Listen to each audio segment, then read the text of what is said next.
Hello বন্ধুরা, সবাইকে আমার চ্যানেলে অনেক অনেক স্বাগত জানিয়ে আমি অপর্ণা আজকের ভিডিওটি শুরু করছি। আমি আজকে আপনাদের দেখাবো জবা গাছে কিংবা যে কোনো গাছে মিলিবাগ লাগলে সেই মিলিবাগটি আপনারা ঘরোয়া পদ্ধতিতে কিভাবে তাড়াবেন। আর গাছের টবের মাটিতে যদি কোনো পোকামাকড় লাগে, শামুক, পিঁপড়ে, এইসব সমস্ত কিছু একটি জিনিসেই কিন্তু চলে যাবে।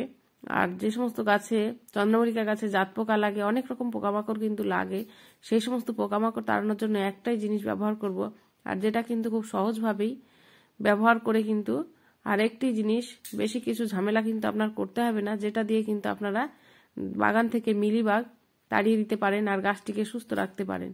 তাহলে সম্পূর্ণ ভিডিওটি দেখুন, আর যে প্রসেসটি আপনাদের দেখাচ্ছি তার রেজাল্টও কিন্তু আপনাদের আমি শেয়ার করব। এই গাছটিতে সেই প্রসেসটা প্রয়োগ করার পরে তার যে রেজাল্ট হলো, গাছটার কি কন্ডিশন হলো, সম্পূর্ণ প্রসেসটা আপনাদের সঙ্গে শেয়ার করব।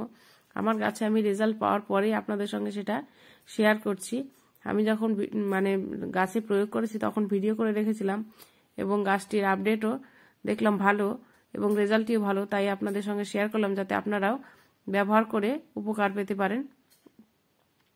দেখুন, এরকম পাতার নিচে যদি এরকম পোকামাকড় হয় তাহলে পাতার রস শুষে খেয়ে নেয়, আর সেই গাছে কিন্তু ফুল এবং গাছের বৃদ্ধি থমকে যায়। হঠাৎ করে কিন্তু এই সমস্ত পোকামাকড় আপনার বাগানে লাগে না। আপনার বাগানে অনেকদিন থেকেই কিন্তু এগুলো আমাদের চোখের আড়ালেই এগুলো গাছে লেগে যায়, যেটা আমরা অনেক সময় খেয়াল করি না। আর যে গাছটায় আপনার লেগেছে, যদি আপনার এরকম পোকা যেগুলো মিলিবাগ, সেটা যদি লেগে থাকে, আর সেটাকে গাছটাকে পারলে আপনি একটু সরিয়ে রাখুন, সরিয়ে তারপর ট্রিটমেন্ট শুরু করুন। আর যদি সম্ভব না হয় ওখানেই ট্রিটমেন্ট করুন। অনেক সময় হয় কি আমাদের গাছ কিন্তু সরানোর সম্ভব হয় না। এবার এটা আমি দেখাচ্ছি, এটা হচ্ছে ন্যাপথলিন। এই ন্যাপথলিন কিন্তু আমাদের ঘরে অনেক যুগ আগে থেকে কিন্তু এটা আমাদের ব্যবহার করা হয়। পোকামাকড়ের আক্রমণের হাত থেকে জামা কাপড় বাঁচানোর জন্য কিন্তু আমরা এটা ব্যবহার করি। এবার সেটা কিন্তু গাছেও সুন্দরভাবে ইউজ করা যায়, আর সেটা কিন্তু খুব কার্যকরী একটি প্রোডাক্ট, যেটা কিন্তু আপনারা গাছে ব্যবহার করে গাছ থেকে পোকামাকড় তাড়াতে পারেন। আমি কিন্তু এটা ব্যবহার করে আপনাদের রেজাল্টও দেখিয়ে দেব। দেখুন, এই যে ন্যাপথলিন, এটা কিন্তু খুব বেশি দাম নেয় না। এগুলো বেশিরভাগ মুদি দোকানে এই সমস্ত এই ন্যাপথলিনটা পাওয়া যায়। এবার এটাকে আপনারা নিয়ে নেবেন, নিয়ে এর কিভাবে ব্যবহার করবেন সেটা আপনাদের শেয়ার করব এটাকে। আর এই ন্যাপথলিন কিন্তু পোকামাকড় তাড়ানোর জন্য একটি খুবই ভালো একটি প্রোডাক্ট, যেটা কিন্তু কেমন করে ব্যবহার করবেন, এরকম জলের মধ্যে জল ফুটিয়ে নিয়ে তার মধ্যে গুঁড়ো করে নিয়ে কিন্তু ওটাকে আগে গুঁড়ো করে নেবেন, তারপর জল ফুটিয়ে নিয়ে মিশাবেন। না হলে কিন্তু শুধুমাত্র যে ঠান্ডা জল তার মধ্যে কিন্তু সহজে মেশে না। আর যখন আপনি ফুটিয়ে নেবেন তার মধ্যে যে সমস্ত জিনিস আছে তা কিন্তু জলের মধ্যে মিশে যাবে। আর এইভাবে ছেঁকে নেবেন, যদি কিছু বাকি থাকে, অবশিষ্ট অবশ্যই থাকে, সেটা কিন্তু না হলে স্প্রেয়ার মেশিন জাম করে দেবে। এইভাবে মিশিয়ে আর যতটা পরিমাণে আপনার জল নিলেন তার সঙ্গে আর সামান্য পরিমাণে এমনি জল নিয়ে তারপর সেটা গাছে ব্যবহার করবেন।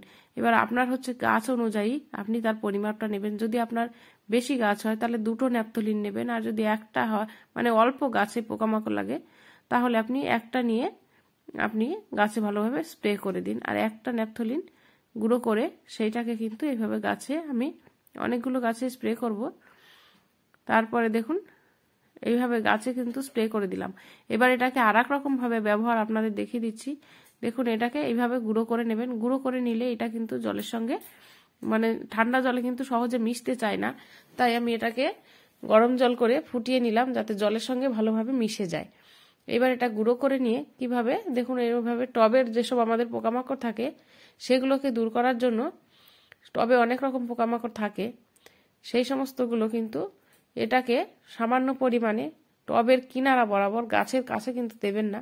যদি কোনো রকম সাইড এফেক্ট হয় তাহলে কিন্তু আপনার গাছটি ক্ষতি হতে পারে। তাই আমি সবসময় যে কোনো জিনিস দেওয়ার সময় সাবধানতা অবলম্বন করাই ভালো। গাছের কাছে না দিয়ে টবের দিকে দেবেন, টবের গোড়ার দিকে। তাহলে কি হয়, এটা থেকে কিন্তু যে গন্ধটা বেরোয়, এই গন্ধে কিন্তু এই আপনার যে টবের মাটিতে কোনো রকম পোকামাকড় কিন্তু লাগবে না। সেটা কিন্তু আমি গাছে ব্যবহার করে রেজাল্ট পাওয়ার পরে আপনাদের সঙ্গে ভিডিওটা আপলোড করেছি, তাই আপনাদের সঙ্গে শেয়ার করলাম। আর সেই যে গাছে আমি স্প্রে করলাম তার আপডেটও আপনাদের দেখিয়ে দিচ্ছি।